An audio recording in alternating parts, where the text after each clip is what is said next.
तो इस एपिसोड की शुरुआत में हम देखते हैं कि लिन फेंग वहां पर कल्टीवेट कर रहा होता है। तभी सीनियर लॉग कहते हैं कि अब हमें यहां से आगे बढ़ना चाहिए और दूसरे ट्रेजर्स को ढूंढना चाहिए, क्योंकि मुझे इस केव में काफी फेमिलियर एटमॉस्फेयर महसूस हो रहा है।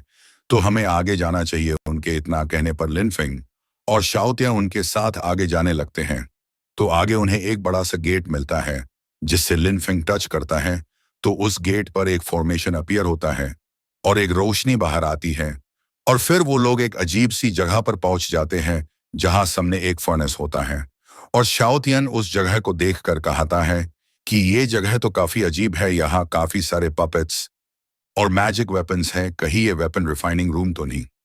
वही हम एक पपेट को भी देखते हैं। तो लिन फेंग उस पपेट को देख कहता है कि ये तो 9th grade of void God puppet और ड्रैगन स्केल स्पीयर है।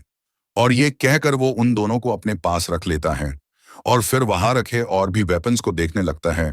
वही शाओतियन को भी एक बीट दिखता है जिससे देख वो कहता है कि ये तो गॉड लेवल फ्लेम बीड है और इससे मैं काफी पैसे कमा सकता हूं। ये कहकर जैसे ही शाओतियन उस गॉड लेवल फ्लेम बीड को लेने जाता है, तो उस बीट से इतनी पावरफुल एनर्जी रिलीज होती है कि शाओतियन वहां से पीछे की ओर फिक जाता है और कहता है इसकी एनर्जी तो काफी डरावनी है। तभी लिन फेंग उस गॉड लेवल बीट को अपने पास रख लेता है, जिस पर शाओतियन कहता है कि मास्टर तो सच में ग्रेट है। फिर वो लोग आगे बढ़कर उस फर्नेस के पास जाते हैं जहां सामने एक टेबल पर कुछ पिल्स और वेपन्स होते हैं। तो लिन फेंग उन्हें भी ले लेता है और उनमें से एक स्क्रिप्चर लेकर कहता है कि ये तो इमॉर्टल बॉडी आर्ट्स के जैसा है या फिर उससे भी अच्छा है।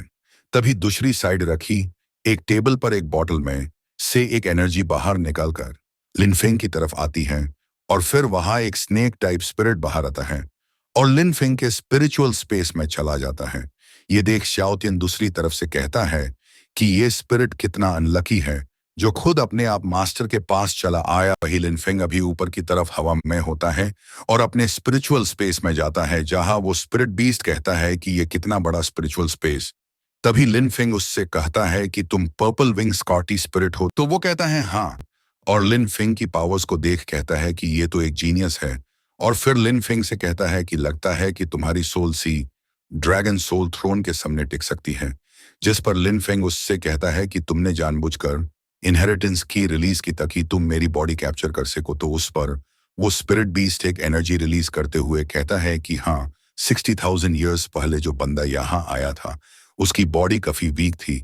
और ये कहते हुए वो लिन फेंग पर अटैक करते हुए उससे कहता है कि तुम्हारी बॉडी मेरे लिए फनस के काम आएगी, इस बात से तुम्हें काफी खुश होना चाहिए कि तुम इतने लकी हो। तो उसके अटैक को देख लिन फेंग अपनी पावर्स को शो करते हुए अपनी इविल स्पिरिचुअल बॉडी को समन कर लेता है और एक पावरफुल ऑरा रिलीज करता है, जिसे देख वो स्पिरिचुअल बीस्ट कहने लगता है कि तुम एक ट्रू गॉड लेवल के कल्टिवेटर हो, फिर भी तुम्हारे पास डार्क इविल स्पिरिट की पावर्स मौजूद है, कहीं तुम एक एलियन तो नहीं। अब इस बार लिन फेंग कहता है क्यों तुम्हें डर लग रहा है क्या। ये सुनकर वो स्पिरिट बीच सोचते हुए कहता है पर यह कैसे हो सकता है, क्योंकि ये तो ह्यूमन रेस का ही लग रहा है। तभी लिन फेंग उससे कहता है कोई है कि मेंढा कब मरने के लिए तैयार हो जाओ। अब उसके इतना कहते ही डीमन स्पिरिट अपनी पावर्स का यूज करके उस स्पिरिट बीस्ट को अपनी ओर खींचने लगता है। तभी सीनियर लॉन्ग वहां आकर लिन फेंग से कहते हैं ये मेरे लिए काफी बेनिफिशियल हो सकता है, इसीलिए इसे मेरे हवाले कर दो। और इतना कहकर वो अपनी पावर्स का यूज करके उस स्पिरिट बीस्ट को खींचने लगते हैं। ये देख वो चौंक कर कहता है ट्रू गॉड रेल्म से भी आगे रेल्म का ड्रैगन स्पिरिट, पर यह कैसे पॉसिबल है। वही लिन फेंग उन्हें देख कहता है सीनियर बिल्कुल भी दयालु नहीं है और उनसे कहता है सीनियर यंगर जनरेशन को काफी सारे डीमंस ने टारगेट किया हुआ है, इसलिए इसे आप हमें सबक सिखाने दीजिए। जिस पर सीनियर लॉन्ग कहता है ठीक है, तो इसे टीम मेरे हाथों से लेकर दिखाओ। जिसके बाद सीनियर लॉन्ग और डीमन स्पिरिट दोनों ही उस स्पिरिट बीस्ट को अपनी ओर खींचने लगते हैं, जिससे उस स्पिरिट बीस्ट की हालत खराब हो जाती है और लास्टली सीनियर लॉन्ग ही उस स्पिरिट बीस्ट को एब्जॉर्ब कर लेते हैं और लिन फेंग के स्पिरिचुअल स्पेस में चले जाते हैं। तो लिन फेंग वहीं पर बैठकर कल्टीवेशन स्टार्ट कर देता है, जिससे उसकी बॉडी से एक स्ट्रॉन्ग ऑरा रिलीज होता है। ये देख शाओथियन चौंक कर उसके पास जाता है। तो लिन कहता है कि फाइनली मेरी सोल 9 ट्रिबुलेशन रेल्म में पहुंच गई, अब मैं अर्थ इमॉर्टल रेल्म से बस कुछ ही स्टेप्स दूर हूं।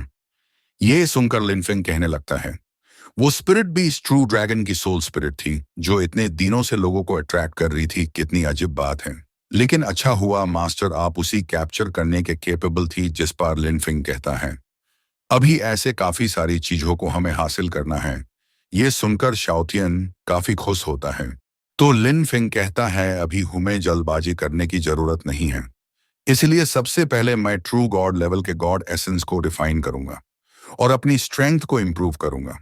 ये सुनकर शाओतियन काफी हैरान होता है और कहता है इसका मतलब आप गोल्डन बॉडी आर्ट को प्रैक्टिस करना चाहते हो। तो लिन फिंग सामने रखी फर्नेस को देख कहता है एलियन मार्शल आर्ट्स का मुकाबला करना आसान नहीं होता।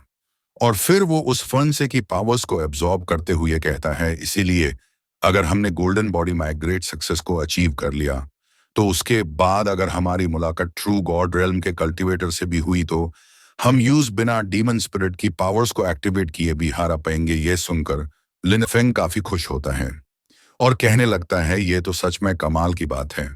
तब तो मैं भी इस गोल्डन बॉडी आर्ट को प्रैक्टिस करना चाहूंगा। ये सुनकर लिनफेंग उस फर्नेस के अंदर जाकर बैठ जाता है। तो शाओतियन भी उसके साथ उस फर्नेस के अंदर जाकर बैठ जाता है और उसके अंदर मौजूद फ्लेमिंग एनर्जी को देख कहता है ये फ्लेमिंग एनर्जी तो बहुत खतरनाक है। मुझसे तो ये हैंडल ही नहीं हो रहा, पर जो भी हो मुझे ये हैंडल करना ही होगा। वही उसकी बातों को सुनकर लिनफेंग उन फ्लेमिंग एनर्जी की पावर्स को एब्जॉर्ब करते हुए कल्टीवेट करना स्टार्ट कर देता है।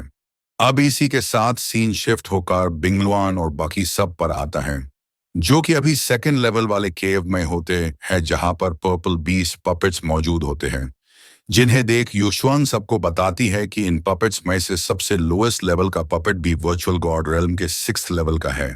ये सुनकर सब सामने एक बैरियर के अंदर बड़े से पपेट को देखने लगते हैं, जिन्हें देख युशवान सबको एक बार उस बैरियर के अंदर जाने की कोशिश करने को कहती है, जिसे सुनकर सब कैसे ही उस बैरियर के अंदर जाने के लिए आगे बढ़ते हैं।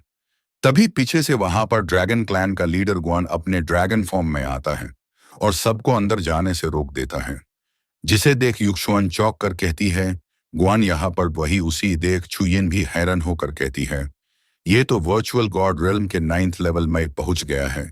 जिस पर युक्षुअन कहती है साथ ही इसकी ट्रू ड्रैगन ब्लड लाइन भी ट्रू गॉड रेल्म के हाफ कंपेरेबल है। यह सुनकर एंसेस्टर जिरोंग कहती है कि लगता है यहाँ मौजूद ट्रेजर हमारे किस्मत नहीं है।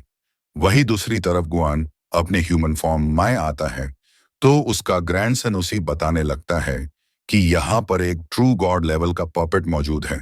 यह सुनकर गुआन काफी खुश होकर कहता है कि लगता है गॉड भी मेरी मदद कर रहे हैं और एक बार मैंने ये इलेक्ट्रिक पपेट हासिल कर लिया तो इनकी मदद से हमारा electric dragon clan demon realm पर राज करेगा।